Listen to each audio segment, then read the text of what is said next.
여러분 삼겹살 다들 좋아하시죠? 네, 여전히 직장인 회식 메뉴 부동의 1위를 차지하고 있으며 저희 교회도 어떻습니까? 연말이 되면 즐겨 먹는 메뉴입니다. 그런데 이 삼겹살이 엄밀히 보면, 자세히 보면 사겹살인 거 알고 계시나요? 실제로 고기 부위를 보면 어떻게 구성이 되어 있습니까? 지방과 살코기와 지방과 살코기 이렇게 총 4겹으로 구성되어 있습니다. 구워 먹기 바쁘느라 그걸 이렇게 관찰할 시간이 없으셨나 봅니다. 자, 어쨌든 그럼에도 사겹살이 아니라 삼겹살로 불리는 이유가 뭘까요? 유독 한국인들이 싫어하는 숫자가 뭐예요? 4. 그래서 엘리베이터에 타면 4층도 어떻게 표기가 되어 있습니까? F층으로 표기가 되어 있습니다. 그래서 그런 정서 때문에 이 삼겹살도 원래는 사겹살인데 숫자를 한 단계 낮춰서 삼겹살로 불리는 것이죠. 오늘 처음 들었던 성도들 계시나요? 네, 대부분 우리의 관심이 바로 먹고 굽는 것에 있기 때문에 상식으로 기억해 두시면 좋겠습니다. 자, 그렇다면 오겹살은 여기에 뭐가 더 하나 추가된 것입니까? 네, 아주 쫀득쫀득한 그 돼지 껍데기가 붙어 있어서 오겹살이라 부르죠. 오늘은 공동체 식사가 있는 주일도 아닌데 제가 설교 서두부터 삼겹살과 오겹살 이야기를 꺼낸 것은 다른 이유가 아닙니다. 오늘 우리가 읽은 이 창세기 2장 7절은 하나님께서 첫사람 아담을 창조하신 장면을 기록하고 있는데요. 이 삼겹살과 오겹살처럼 고기 부위를 구성하는 요소에 따라서 성격이 다르듯이 신학적으로도 우리 인간을 구성하는 요소를 어떻게 볼 것이냐, 인간의 본질, 인간은 어떻게 구성되어 있는가, 이걸 어떻게 볼 것이냐에 따라서 크게 두 가지의 견해가 있습니다. 그 중에 먼저 살펴볼 것은 삼분설. 오늘 메모로 하시면서 설교를 들으면 좋겠습니다. 첫 번째 살펴볼 것은 삼분설인데 이는 인간을 구성하는 요소를 영, 혼, 육 이렇게 총 3가지로 보는 견해입니다. 앞에 화면을 보시면 이해하기 쉽게 도표로 정리가 되어 있습니다. 자, 첫 번째로 영, 스피릿은 어떤 기관이라고 나와 있습니까? 하나님과 소통을 하는 기관입니다. 두 번째로 혼, 소울은 지성과 감정과 의지, 곧 우리의 인격을 담고 있는 기관입니다. 마지막 세 번째로 육, 몸, 바디는 어떻습니까? 우리가 이렇게 물질 세계와 접촉하는 기관입니다. 됐습니다. 이런 삼분설을 주장하는 사람들이 대표적으로 인용하는 성경 구절이 데살로니가전서 5장 23절 말씀인데 우리 함께 읽도록 하겠습니다. 시작. 평화의 하나님께서 친히 여러분을 완전히 거룩하게 해주시고 우리 주 예수 그리스도께서 오실 때 여러분의 영과 혼과 몸을 흠이 없이 완전하게 지켜주시기를 빕니다. 아멘. 분명 이 구절만 놓고 보면 어떻습니까? 인간의 본질, 곧 인간을 구성하는 요소가 영과 혼과 몸 이렇게 3가지로 명확하게 구분되는 것처럼 보여집니다. 그러나 우리가 성경을 면밀히 살펴보면 영과 혼, 스피릿과 소울은 서로 구별되는, 구분되는 요소이기보다는 서로 교환 가능한 동일한 뜻임을 알 수가 있어요. 다음 자막 한번 띄워주시기 바랍니다. 자막을 보면 먼저 위에 있는 영은 영어로 스피릿이고 히브리어로 루아흐 그리고 그리스어로는 푸뉴마입니다. 참고로 구약 성경은 히브리어로 기록이 되어 있고 신약 성경은 그리스어로 기록이 되어 있죠. 그리고 아래에 있는 혼, 소울은 영어로 소울 그리고 히브리어로는 네페시, 그리스어로는 푸시케입니다. 성경을 보면 어떻다고요? 이 영과 혼이 서로 구별되는 것이 아니라 혼용해서 서로 교차해서 교환 가능한 동일한 뜻이라는 거예요. 됐습니다. 조금 전에 제가 말씀드린 것처럼 어떻게 이 사실을 알 수 있느냐. 면밀하게 우리가 성경의 뜻을 살펴보려면 성경은 지금 한글로 번역이 되어 있잖아요. 우리가 읽는 성경을. 그래서 면밀히 그 뜻을 원래 뜻을 추적을 하려면 성경 원어로 기록되어 있는 원어 성경을 봐야 됩니다. 예를 들어서 요한복음 12장 27절 그리고 13장 21절 말씀을 보시면 먼저 27절에 예수님께서 지금 내 마음이 괴로우니 라고 기록을 하셨고 다음 장인 13장 21절에 보면 또다시 마음이 괴로우셨다라고 말씀을 하고 있는데 자, 마음과 마음 우리가 지금 읽고 있는 세번역 성경으로 보면 분명 주어가 되고 있는 마음이 동일한 단어로 보이죠. 한글 성경으로 보면. 하지만 원어로 보면 어떻습니까? 원어로 보면 푸시케와 푸뉴마 이렇게 다른 단어로 사용을 하고 있습니다. 자, 또 한 군데를 더 보겠습니다. 누가복음 1장 46절에서 47절 말씀 한번 보시면 누가복음 1장은 예수님의 어머니 마리아의 찬송시가 나오는 장면인데 내 영혼이 주님을 찬양하며 내 마음이 내 구주 하나님을 좋아함은 이라고 기록을 하고 있어요. 자, 여기서도 어떻습니까? 내 영혼은 푸시케 그리고 내 마음은 푸뉴마라고 기록을 하고 있습니다. 문맥을 보면 영혼, 푸시케와 또 마음, 푸뉴마가 구분이 되는 개념이 아니라 어떻게 보이십니까? 서로 교환 가능한 동일한 뜻임을 우리가 원어를 통해서 알 수가 있어요. 그렇기 때문에 3분설을 주장하는 사람들이 대표적으로 주장하는 데살로니가전서 5장 23절 말씀은 다음과 같이 해석하는 게 합당합니다. 곧 영, 혼, 육은 인간의 본질을 세 가지로 구분하는 게 아니라 사람의 전 존재를 표현하는 수사법. 수사법이 뭡니까? 문학적인 강조법입니다. 글을 쓸 때 문학적인 강조를 주는 것이 수사법이죠. 우리 예수님께서도 하나님을 사랑하는 태도에 대해서 뭐라고 가르치셨습니까? 내 마음을 다하고 내 목숨을 다하고 내 뜻을 다하여 주 너의 하나님을 사랑하여라 라고 말씀하셨죠. 이 역시 인간의 구성 요소를 마음과 목숨과 힘으로 이렇게 구분한 것이 아니라 어떻다고요? 우리의 전 존재를 다해서 우리의 전 인격을 다해서 하나님을 사랑하라 라고 강조하는 수사법이에요. 문학적인 강조법인 것입니다. 다음으로 인간을 구성하는 요소를 첫 번째가 3분설이었다면 두 번째는 영혼과 몸 이렇게 두 가지로 보는 견해를 2분설이라고 부릅니다. 인간을 구성하는 요소를 영혼과 몸 이렇게 두 가지로 구분하는 견해를 2분설이라고 부릅니다.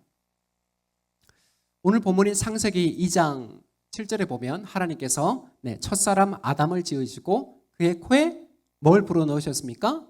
생기, 생명의 기운을 불어넣으시니 사람이 생명체가 되었다. 예전 개역개정 성경은 사람이 생명이 되었다. 살아있는 영이 되었다. 그게 뜻이 어려우니까 새 번역은 생명체가 되었다라고 번역을 하고 있습니다. 여기에서 이제 하나님이 아담에게 불어넣으신 숨, 호흡은 하나님의 영으로 해석을 할 수가 있습니다. 단순히 이렇게 우리가 후 하고 호흡을 불어넣으신 것이 아니라 하나님의 영을 인간에게 주입했다, 불어넣어 주셨다라고 해석을 할 수 있습니다. 반면 사람이 생명체가 되었다라는 단어를 히브리어로 보면 네페시 하야라고 되어 있는데 곧 살아있는 혼이라고 해석이 됩니다. 영을 불어넣으셨는데 살아있는 혼이 됐다. 좀 이상하죠. 영을 불어넣었으면 뭐가 돼야 됩니까? 살아있는 영이 되어야 되죠. 근데 원어에는 살아있는 혼이 됐다. 네펫이 하야. 그래서 3분설 입장에서 보면 이게 논리적인 모순으로 보여져요. 조금 전에 말한 대로 영을 불어넣었으면 영이 되어야 되는데 사람은 혼이 되었다. 그리고 이제 2장 19절에도 하나님께서 말씀으로 다른 이제 생명체들을 창조하잖아요. 뭐 하늘의 새와 바다의 물고기와 또 땅에 있는 동물들과 이 생물들도 동일하게 네펫이 하야 살아있는 혼이라고 원어 성경은 그렇게 기록을 하고 있습니다.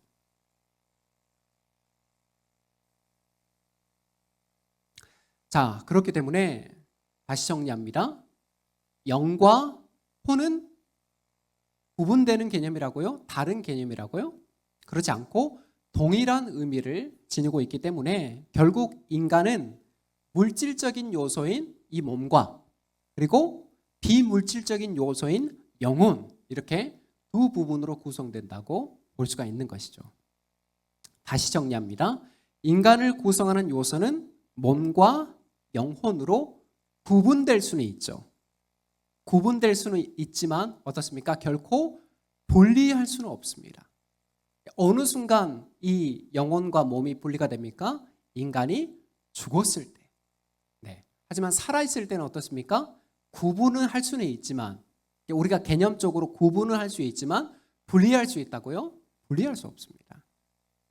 성경이 말하는 인간의 본질은 하나의 통일체입니다. 네, 하나의 통일체이며 우리 예수님이 재림하시는 종말에 우리 성도는 어떻게 됩니까?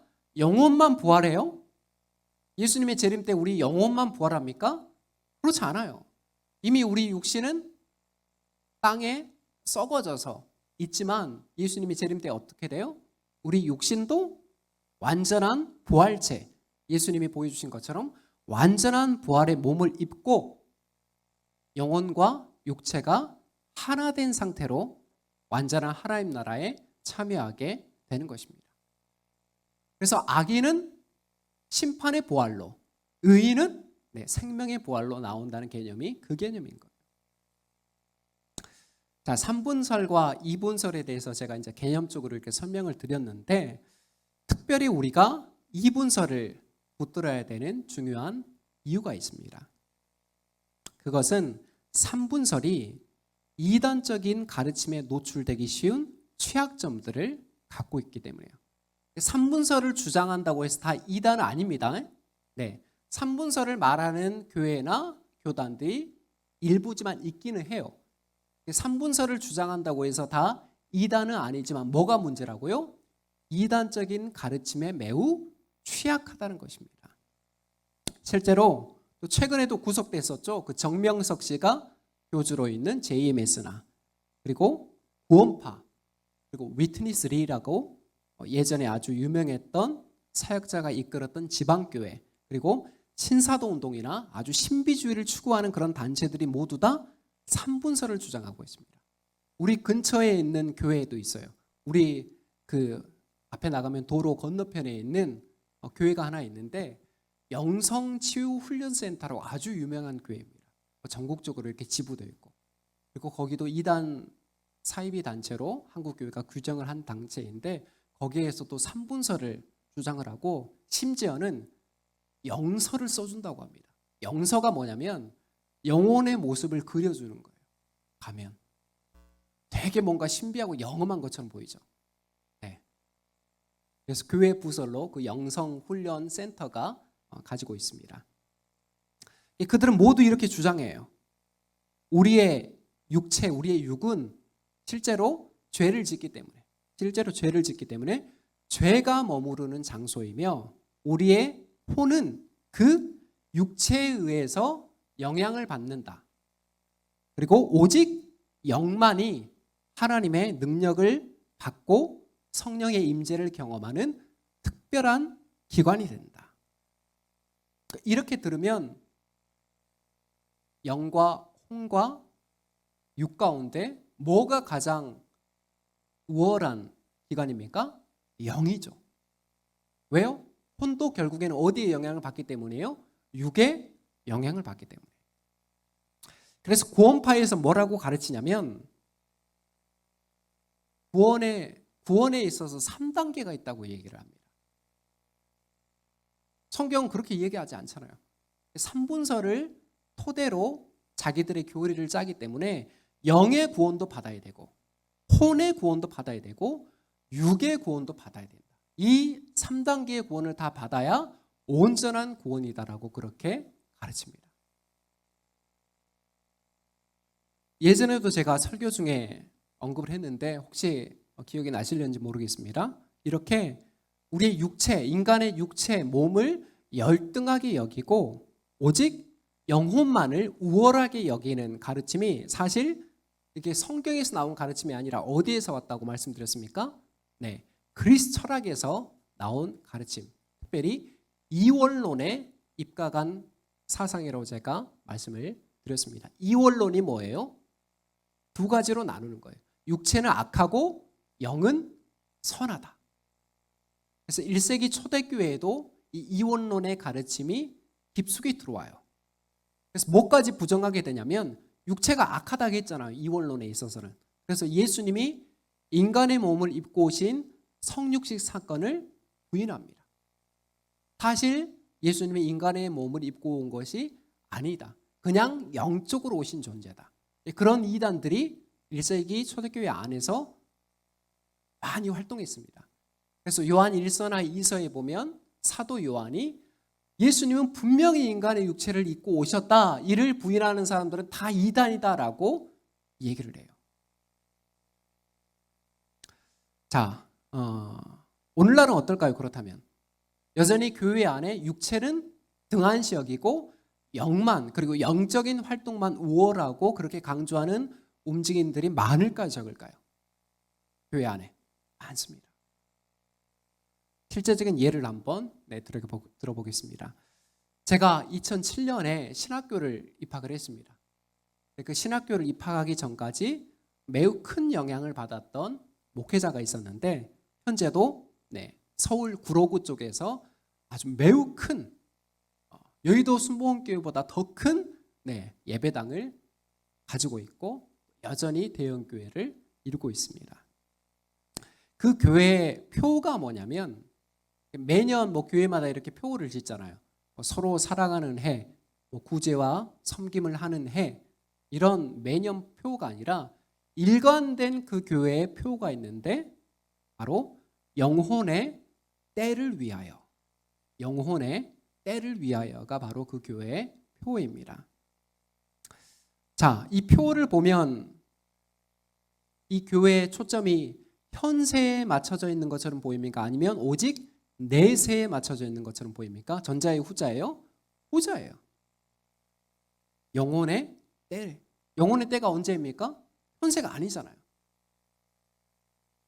그렇기 때문에 실제 성도들의 삶은 거기에 쏠리게 되어 있습니다. 일주일의 대부분의 성도들의 활동이 교회 안에서 이루어져요. 학생들은 수업이 끝나면 교회로 오고 직장인들도 업무가 끝나자마자 교회로 오고 불이 나게 교회로 와서 교회 안에서 진행되는 각종 기도회나 노방 전도 등 온갖 활동에 참여를 합니다. 물론 이런 열심 자체를 놓고 보면 이거는 잘못된 게 아니잖아요. 우리도 퇴근하고 와서 교회에 와서 기도할 때도 있고 또 여러 다른 일정이 있을 때 교회에 와서 또 돕고 또 여러 프로그램에 참여할 때도 있습니다. 하지만 그게 아니라 일주일의 거의 대부분의 활동이 교회 안에서 이루어지는 거예요. 자신의 일상을 충실하게 살아가지 않은 채 종교적인 열심에만 이렇게 매달리면 결국에는 어떻게 됩니까? 예수님께서 분명 우리에게 뭐라고 말씀하셨어요? 산상수훈에서 너희는 세상의 빛이요 소금이다. 이 제자도를 말씀을 하시면서 세상 속에서 교회 안에서가 아니라 세상 속에서 선한 영향력을 드러내는 제자로 살아갈 것을 명령하셨습니다. 그러나 세상을 섬길 시간이나 여유나 물질이 오로지 어디에만 쏠려 있다고요? 교회 활동에만 쏠려 있습니다. 결국 가정이나 학교나 직장에서는 고작 할 수 있는 말이 뭐예요? 아니, 직장 끝나고 직장인들 회식도 좀 참여해야 되지 않아요? 워크숍 같은 것도 있으면 1박 2일이나 2박 3일로 갈 수도 있고, 퇴근 후에도 얼마든지 직장 동료와 시간들을 보낼 수 있는 시간들이 있지만 모든 시간이 교회에 쏠려 있으니까 그냥 할 수 있는 말은 저 어디 교회 다녀요. 네, 저 어디 교회 집사입니다. 라는 궁색한 소개 외에는 아무런 영향력도 발휘하지를 못하는 거예요. 교회에 다닌다는 이유 하나만으로 주변 사람들이 바뀌던가요? 영향을 받던가요? 그래요? 아니잖아요. 교회에 다닌다는 말을 안 하더라도 어때요? 내가 성경의 가르침을 따라 섬기는 모습, 네, 성경에 나와 있는 하나님 나라의 윤리를 실천하는 모습이 실제적으로 그 사람들에게 영향을 주는 것입니다. 우리 정종수 안수 집사님의 가게 센터 이름이 여러분 뭔지 아시죠? 전인 건강센터입니다. 참 잘 지은 이름이에요. 이게 무슨 뜻입니까? 우리의 몸뿐만 아니라 우리 육체뿐만이 아니라 인격과 성품을 포함한 전인격적인 건강을 추구해야 된다는 게 전인 건강센터의 뜻입니다. 집사님 맞습니까? 자, 그동안 보수적인 한국교회는 영혼 구원, 영혼 구원을 매우 크게 강조해 왔습니다. 물론 그 영혼 구원을 부르짖었던 결과 때문에 많은 사람들이 교회를 찾았고 복음을 들었고 예수님을 영접을 했습니다. 긍정적인 영향도 많이 끼쳤습니다. 하지만 동시에 큰 부작용도 낳게 되었는데 그게 뭡니까? 세상 속에서 그리스도인의 사회적 책임과 윤리를 약화시킨 거예요. 모든 우리가 복용하는 약에는 부작용이 없는 약이 있어요, 없어요? 없습니다. 네. 하지만 그 부작용을 감안하고 먹는 이유가 뭐예요? 치료의 효과가 더 크기 때문에. 사실 우리가 습관처럼 쓰는 영혼 구원이라는 말에도 성경적으로 보면 어때요? 어폐가 있습니다. 왜요? 기독교의 구원이 과연 우리 몸과는 관계없는 오직 영혼만을 위한 구원입니까? 오직 영혼만을 위한 구원이에요? 우리의 육체적인 필요나 육체적인 건강이나 관심에 대해서는 성경이 이야기하지 않습니까? 그렇지 않아요. 자, 이에 대해서 한 신학자가 이렇게 말했습니다. 잘 들어보십시오. 기독교의 구원이란 영혼과 육체를 포함한 전인격적인 삶 전체의 구원이며 무엇보다도 만물을 회복하려는 하나님의 우주적인 구원과도 연결이 되어 있습니다. 특히 이러한 전인 구원을 전제하여 사회와 자연 생태계 그리고 윤리적인 책임을 포함한 창조세계 전체의 구원이 기독교 복음이 말하는 총체적인 구원입니다. 여러분, 구원이라는 단어가 그렇게 협소한 개념이 아니에요. 보수적인 교회에서는 구원하면 딱 떠올리는 이미지가 영혼 구원. 네, 복음을 듣고 예수님을 영접하는 영혼 구원. 물론 그 의미도 맞아요. 근데 그것은 아주 협소한 개념이에요. 성경이 말하는 총체적인 복음 뭐까지 포함하는 거예요? 하나님의 계획은 지금도 만물을 회복하는 데 있어요. 인간뿐만이 아니라 이 피조세계 전 우주를 포함한 그 구원 계획이 성경이 증거하는 구원입니다. 그래서 이 총체적인 전인적인 구원의 의미를 놓쳐버리면 어떠한 일들이 일어나느냐? 지금 우리 사회에 나타나고 있는 문제의 본질들이 뭐예요? 뉴스를 통해서 우리가 사건 사고를 접하잖아요. 거기 본질이 뭡니까? 인간의 생명과 존엄보다 자본의 논리가 더 앞세워지고 막강하기 때문에. 네, 빵 공장에서 저번에 노동 착취를 받던 사람들이 졸다가 이렇게 프레스에 끼어서 죽고 그런 사고가 일어났었잖아요. 그리고 회장이라는 사람이 법원에 나와서 나는 죄가 없다 무죄를 주장하고 있어요. 왜요? 좋은 정관 변호사 쓰면 그렇게 나올 수가 있으니까. 정치권에서도 갑질과 부패와 권력 남용이 만연해도 그 사회적인 불의를 바로 잡기보다 우리 아이들이 살아갈 세상이 더 공정하고 정의로운 사회를 원하기보다 적지 않은 사람들의 관심이 어디에 있습니까? 누구를 찍습니까? 오직 내 아파트 가격을 올려줄 정당과 후보를 찍습니다. 교회 밖의 사람들은 그럴 수 있어요. 하나님 안 믿는 사람들은 오직 자기중심적인 삶이 당연하니까 그럴 수 있습니다. 하지만 예수 믿는 사람들조차 그런 일에, 그런 움직임에 동조한다면 우리가 믿는 예수가 정말 사랑과 공의를 실천하셨던 성경에 나와 있는 그 주님인지를 심각하게 돌아봐야 됩니다. 참 감사하게도 가끔씩 신방을 가거나 아니면 이제 주일에 저희가 사랑방 모임이 있는 주일에는 이야기들을 저희가 많이 나누잖아요. 서로 살아가는 이야기, 또 직장 안에서 있는 이야기. 그런 이야기를 들을 때면 저는 한편으로 소망을 발견하게 됩니다. 요즘 사람들의 세태가 어떻습니까? 자기가 챙겨야 될 권리는, 자기가 받아야 될 권리는 과도하게 요구하고, 그리고 정작 손해는 어떻습니까? 단돈 10원도 보지 않으려고 해요. 권리는 많이 요구하면서 손해는 보지 않으려고 해요. 그래서 요새 자영업 하는 사람들 미치려고 해요. 조금 서비스 이렇게 인색하게 줬다고 바로 막 그 배달의 민족이나 그런 어플에 이 가게는 망해야 된다고. 정말 이건 맛도 없고 불친절하고 막 그런 악플들을 다 남기는 거예요. 그래서 자영업자 사장들이 예전에는 그런 어플들이 없었을 때는 어때요?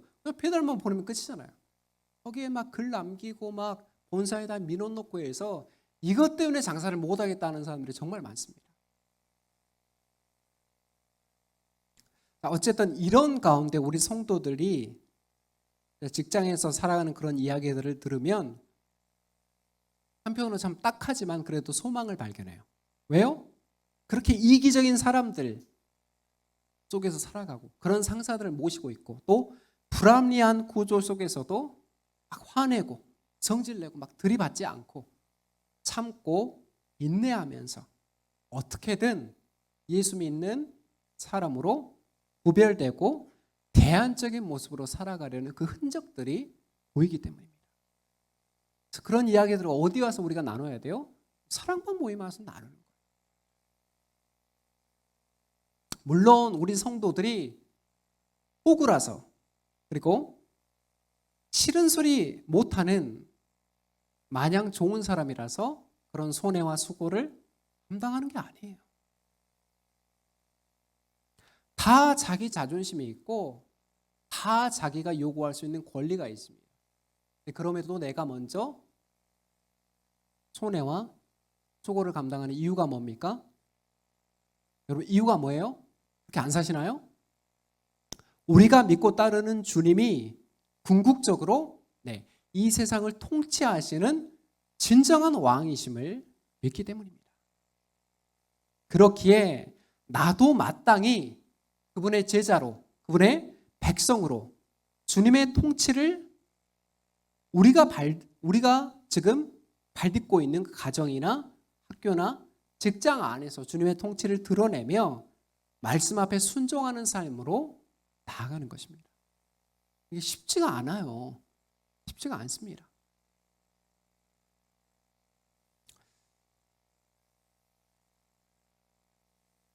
사랑하는 여러분, 바울의 편지를 잘 보면 하나님이 지금 이루어 가시는 일에 대해서 바울의 관심은 오직 거기에 쏠려 있습니다. 아까 전에 말씀드린 대로 기독교가 말하는 구원은 인간 구원만을 말하지 않습니다. 영혼 구원만을 말하지 않습니다. 그것을 포함해서 온 우주적인 구원. 창세기 3장에 보면 첫사람 아담의 범죄로 인간만 저주를 받는 것이 아니라 그 죄악이 어디까지 미쳤다고 나와 있습니까? 이 피조 세계까지 죄악이 미쳤다. 이 피조 세계까지 죄악으로 망가졌다라고 기록하고 있어요. 그래서 구원이 지향하는 목표가 뭐냐면 인간을 포함한 그 망가져버린 피조세계 전체까지 회복시키는 것입니다. 그게 요한계시록에서 말하는 새하늘과 새 땅이 내려오는 모델이에요. 완전하게 새롭게 회복된 모습. 하나님은 지금도 인간을 포함한 모든 피조세계 곧 만물을 회복하시는 일을 하고 계십니다. 한때 우리는 죄로 말미암아 하나님에게서 끊어진 그리고 하나님과 원수된 존재였어요. 그러나 예수 그리스도의 십자가와 부활의 복음을 통해서 다시 우리가 하나님과 연결된 그런 존재, 하나님의 백성으로 살아가고 있습니다. 그래서 바울이 젖붙임을 비유로 들잖아요. 화분 키우는 사람들 젖붙임 하시죠? 좀 생명력이 없는 가지를 건강한 가지에 붙여놓으면 어떻게 돼요? 다시 그 가지에 순이 돋고 열매가 맺는 거예요. 그게 구원의 비유라는 거예요. 하나님과 끊어졌던, 하나님과 관계가 없던, 하나님과 원수되었던 우리를 예수님께서 십자가와 부활을 통해서 다시 어디로 붙여놨다는 거예요? 영생 자체이신 하나님께 젖붙여놨다는 것입니다. 그게 바울의 젖붙임의 비유예요. 하나님은 첫사람 아담을 창조하시고 에덴 동산을 다스리는 대리 통치자로 세우셨습니다. 마찬가지로 예수 그리스도를 통해 우리를 구원하시고 이제 끝입니까? 바로 천국으로 데려가십니까? 아니에요. 미션이 남아있다는 것입니다. 이제 세상 한복판에서 우리에게 주신 다양한 재능과 직업을 통해서 하나님의 사랑과 공의, 하나님 나라의 의와 평화를 드러내는 선한 일꾼으로 삼으시고 부르신 것입니다. 이게 우리에게 주신 미션, 사명, 비전인 것이에요. 다시 말씀드리지만 하나님의 구원은 결코 인간만을 향하지 않습니다. 최근에 제가 이제 유튜브를 보면 예전에도 말씀드렸다시피 박진영 씨가 지금 성경 세미나를 하고 있다는 거 말씀드렸죠. 네, JYP 그 엔터테인먼트의 대표 가수 박진영 씨. 근데 그분의 가르침이 구원파의 가르침과 유사한 부분이 적지 않습니다. 오늘 제가 말씀드렸던 인간의 구성 요소를 3분설로 설명하는, 구원파도 3분설로 설명한다고 말씀드렸잖아요. 그 외에도 적지 않은 가르침들이 구원파와 유사합니다. 근데 본인은 구원파에 속하지 않다고 얘기를 해요. 근데 여러분 굳이 찾아서 들어볼 필요는 없고, 그렇게 지금 유튜브에 기독교 핵심 진리를 우리가 바르게 배우고 학습하지 않으면 우리를 흔들리게 하는, 우리를 미혹하게 하는 너무 많은 가르침들이 범람하고 있다는 것입니다. 너무 손쉽게 접할 수가 있어요. 신천지가 지금 음지에서 전도하지 않죠. 네, 코로나 때 이만희가 이제 전 국민 앞에 다 그 얼굴이 정체가 까발려진 후로는 이제 자신 있게 전도하고 다녀요. 오히려 와서 이 영생의 말씀을 한번 들어보십시오. 그렇게 얘기를 하고 다닙니다. 우리에게 대답해야 될 답변이 있어야 될 거 아니에요. 우리가 믿는 정통 진리가 뭔지에 대해서 목회자나 신학자 수준은 아니어도 어느 정도는 간략하게 설명할 수 있어야 되지 않아요? 우리가 어떤 물건을 살 때 그 물건이 다른 타사의 물건보다 훨씬 장점을 갖고 있기 때문에, 차별성을 갖고 있기 때문에 돈을 내고 지불하잖아요. 그래 안 그래요? 하물며 우리의 영혼의 문제까지 좌우하는 이 기독교를 어떻게 믿고 있는지, 나는 정말 그렇게 설명할 수 있는지, 확증할 수 있는지 우리가 계속해서 정리를 해나가야 된다는 것입니다. 말씀을 정리합니다. 사랑하는 여러분, 지속적으로 하나님의 말씀을 가까이 하십시오. 하나님께서 우리 인간을 어떤 존재로 창조하셨는지, 그리고 이 세상을 향한 주님의 구원 계획은 구체적으로 무엇인지, 그리고 이 일에 우리 교회는 어떻게 영광스럽게 참여해야 하는지, 우리가 말씀을 묵상하고 기도하는 가운데 성령님께서 우리에게 깨닫게 해주십니다. 성령의 감동이잖아요. 그래서 그 성령님의 감동을 구하면서 그 성령님의 도우심과 능력을 구하면서 기쁨으로 말씀 앞에 순종하시기를 바랍니다. 이번 한 주도 우리가 이제 그런 믿음으로 나아갈 때 하나님께서 이 어두운 시대를 비출, 시대가 점점 어두워지고 있다는 것, 그게 뭐와 비례하는 것입니까? 시대가 점점 어두워지고 있다는 것은 예수님이 다시 오실 날이 가깝다는 뜻이에요. 네, 그 징조를 보라고 예수님 말씀을 하셨잖아요. 어두운 시대를 비출 진리의 등대로 하나님께서 저와 여러분을 사용하시기 위해 부르셨습니다.